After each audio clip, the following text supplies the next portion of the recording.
战场上，两名年轻的敌对士兵举刀相向，他们有些迟疑，因为谁先下手，谁就有可能从战场上活下来。堑壕里断手断脚，随时掉落。雪地弓箭战中，士兵们用刺刀近身肉搏，子弹削过脖颈肉皮，带来无比的刺痛和灼烧感。死亡士兵那僵直的脚趾，分外冷硬和恐怖。战争就是这样，从来不是彬彬有礼，也从来不讲道理。观众老爷们，大家好，欢迎订阅铁哥聊电影。今天带来的故事发生在拉脱维亚，这里处于东欧，临近波罗的海，与爱沙尼亚、立陶宛并称为波罗的海三国。10世纪建立于封建公国之后，就一直处于被周围强国侵略占领的局面之中，直到1991年苏联解体，拉脱维亚才恢复独立，直到今天。然而实际上这不是他第一次独立，在第一次世界大战结束后的1918年到1940年就有过一次短暂的独立时期。而今天铁哥给大家带来的战争电影《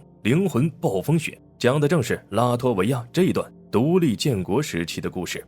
故事发生在1915年，帝国主义间利益争夺的第一次世界大战就这么爆发了。此时拉脱维亚作为沙俄的一部分，自然成为了战争的桥头堡。男主角阿托尔是个尚不满17周岁的阳光小伙，当他在大街上一边学习骑自行车，一边和靓丽的女友打情骂俏，享受着花季岁月的美好时，接下来一件件残酷的事情撕碎了阿托尔对美好生活的幻想。阿托尔先是骑车，在撞到一队士兵后，听到军师长甩出一句趁着德国兵没来，玩个痛快吧。之后阿托尔又随着女友到医院拜访了女友的医生父亲，在这里他看到了大量在战场上遭受过枪伤的士兵。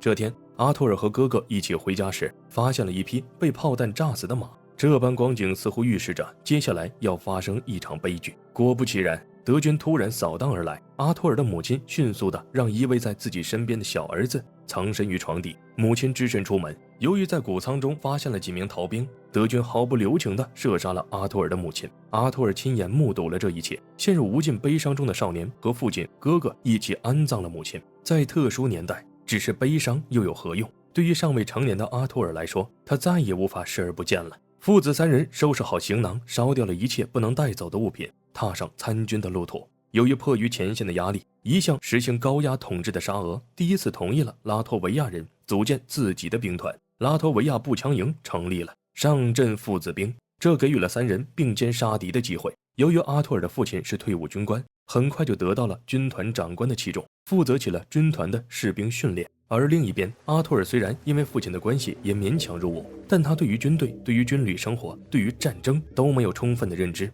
根本不知道战争的残酷。一种接触未知事物的新鲜感包围了他，甚至在训练的时候只顾和战友如同过家家一般，在训练营嬉笑打闹。不过这也是没办法的事儿，毕竟阿托尔还只是一个未成年的大男孩，注定只有在残酷的实战中才会迎来真正的蜕变。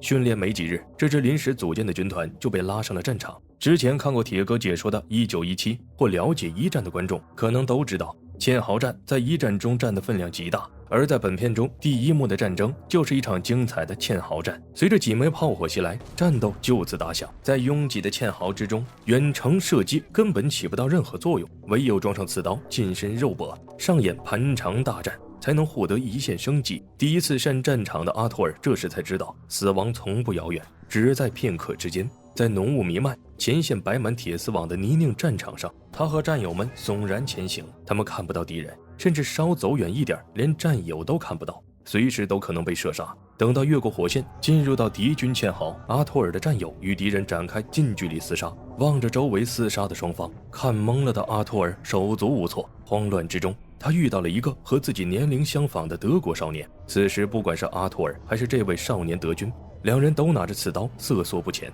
生死的落定便取决于谁先放下怜悯。生死存亡之际，阿托尔果断刺向了对方。经历了这些，阿托尔已然与过去的自己告别了。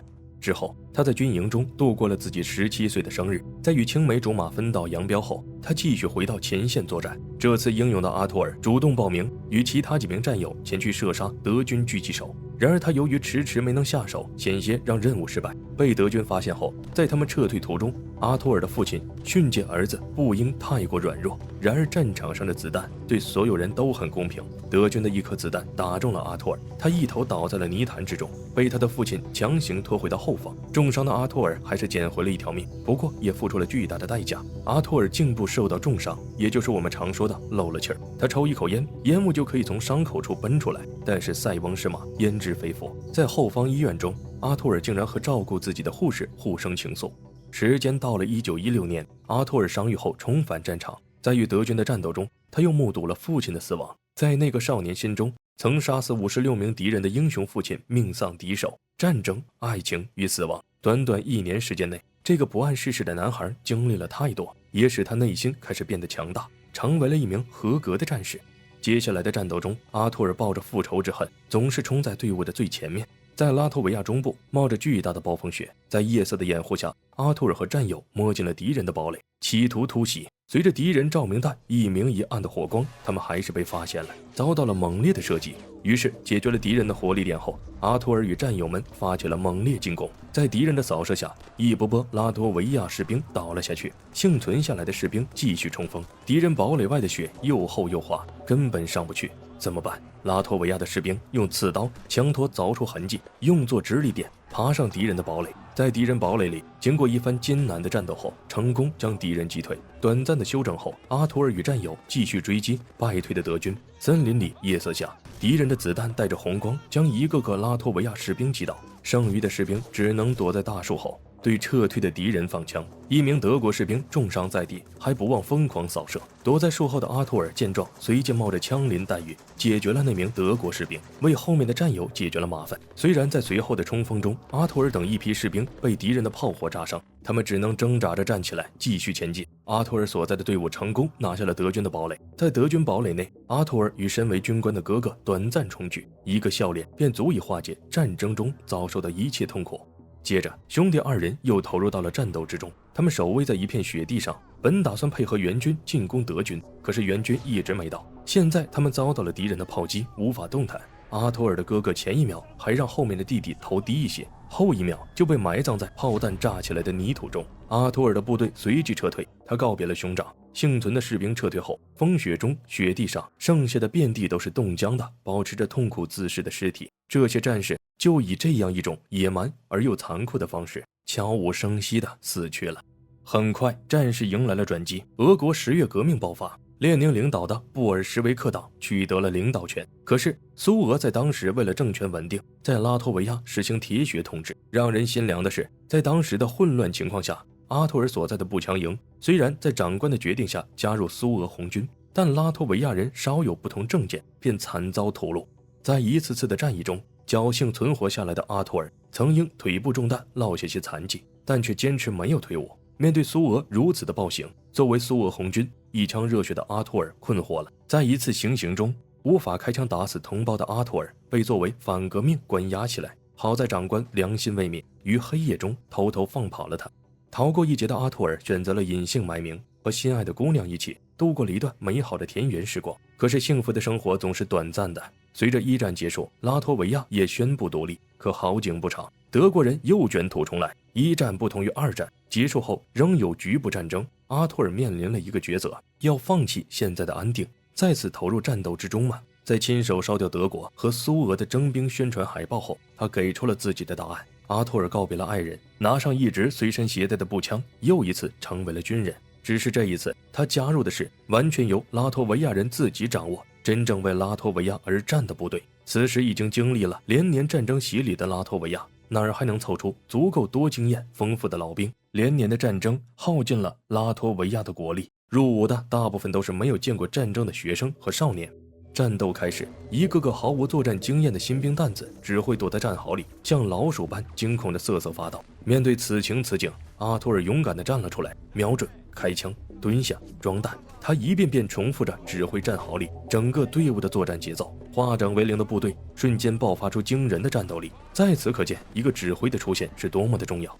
影片最后，在不知不觉中，暴风雪再次降临，霎时之间尸横遍野。只剩阿托尔一人在雪地上匍匐前进，他自顾自的低语：致我们的兄弟和父亲，他们为了保卫祖国而死。暴风雪中仅存的灵魂，孤独而脆弱，悲哀且痛苦。随后，阿托尔发起了冲锋，消失在了风雪之中。经过顽强的抗争，拉脱维亚军队最终击退德国军队，取得了战争的胜利。英勇负伤的阿托尔在人们的欢呼声中成为了战斗英雄。他和他的部队为国家争取到短暂的独立和自由。影片到此结束。